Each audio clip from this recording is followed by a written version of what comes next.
We believe population control is a great way to manage America's growing population. Based on my research by Morgan Winters, China's one-child policy was so successful because the policy helped the country keep control of its population and helped the country realize the importance of the situation. Some people were still pessimistic to the policy, even though it balanced China's unreliable food supply and helped give people more food. There's also a compromise for families to have a second child, even with the one-child policy, if their first child is a girl or disabled. A large population also causes harm to the environment.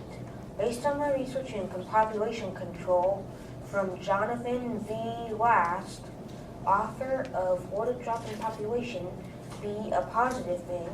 Population control would be a positive thing because it would eliminate more need for a higher population's food and supplies. Already, people pollute and overcrowd the world.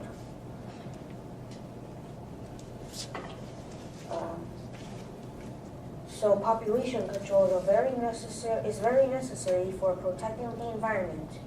Without population control, wild animals could be driven out of areas that they used to live in by overcrowding populations. The environment could also be damaged by further extraction of natural resources such as trees, which give us the oxygen we need to breathe. In the words of John and Mary Ellen Hart, they argued that while each of these factors impacts environmental degradation, population size has the largest net impact as it combines with and exacerbates existing problems.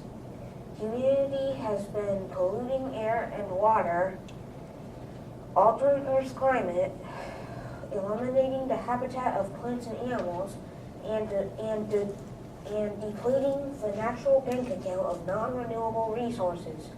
This leads us to the question of why we would allow the population to continue to increase until our resources are depleted. Currently, the United States is seen as a trend-setting nation. According to the article, World's Greatest Challenge, a child born in a first world country uses far more resources and therefore emits vastly more carbon than a child born in a developing country. Limiting births and limiting carbon emissions would be far more effective than addressing only one of these issues. Being the trendsetters that we are, if we were to limit the growth of our population, we could lower the number of carbon being emitted into the atmosphere, and hopefully other nations will do the same.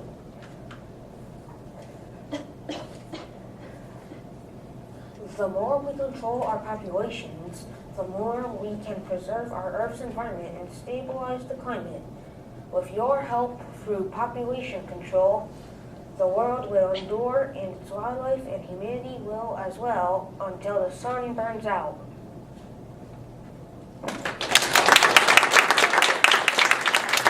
Will become more organized, but I disagree. Because with every law our country makes, it takes away another freedom that we used to have. Having children is a freedom we still have, so why would we want to take that away? Overpopulation and our resources are no problem at all. We shouldn't keep taking away our freedoms. Therefore, even though my opponent thinks it will make our country better run and more organized, it will only take away a freedom that we still have. My opponent may say we are running out of room to live and it's getting too crowded, but I disagree. Because debate.org says 50% of the land on Earth is covered up with humans, but what about the other 50%? We still have over half of Earth's land to spread out on. If people want to live in a crowded city, that is their choice. If they want more room, then they can move to the country. They have the freedom to live wherever they want. Therefore, even though my opponent says we are running out of room on Earth, we still have 50% of the land to spread out on. My opponent may say our resources are running out, but I disagree, because as stated by Philip Eapen, a relief worker in India media, we are not in danger of being surpassed by consumption. Minerals, fossil fuels, and other raw materials are in ample supply. We're not really in danger of running out of resources. We have plenty. We won't run out anytime soon, and we won't become overpopulated anytime soon either. Therefore, even though the amount of resources is getting lower, we will never fully run out of them. Control is a waste of time. According to the article, population growth is not a significant problem. Statistics show that the world's population, though rising in the early part of the 21st century, will hit a peak in the near future and then return to sustainable level. This shows we don't need a farm population control because our population will peak and then return to a sustainable level. If anything, our population has reached its peak, so I'm here to decrease it. This article also states, improved agriculture production technologies have enabled us to generate more than enough food to provide for the world's population, so predictions of starvation will not be borne out. If we have plenty of food and resources to support the current population in agriculture, the technologies to make more food, so farming plan to use population control is a waste of time.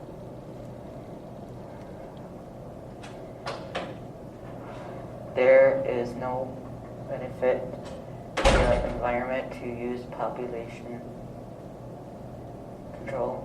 According to my research, stated overpopulation poses no threat to the environment because human integrity and free markets will restrain population growth.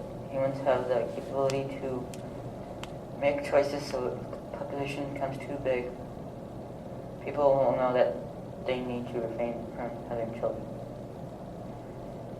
Additionally, people should get to make their own choices and decisions.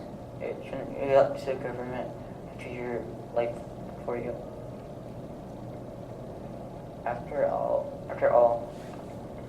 we should have the freedom to choose our own path in life.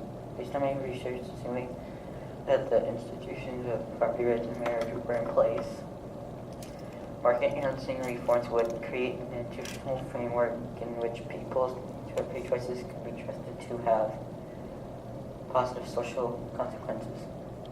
I think we should have the freedom to make our own choices, not someone else. This is how population control is a waste of time. There is no benefit for the environment to use population control. People should get to make their own choices. Our opponents may say, overpopulation has no harsh environmental impact, so why change? But we disagree because, according to an article by Mary Ellen Hart, each new generation in America causes 2 times the amount of environmental turmoil than the previous one. For example, 2 times the amount of pollution, a carbon footprint doubled in size, twice the amount of deforestation, and furthering emptying of the pool of finite natural resources. It's not that our world is too small to sustain many of us, but it's because we are collectively using up more resources than the planet can produce. Therefore, effective population control methods may be the only way to save the world from spiraling into a lump of radioactive mush.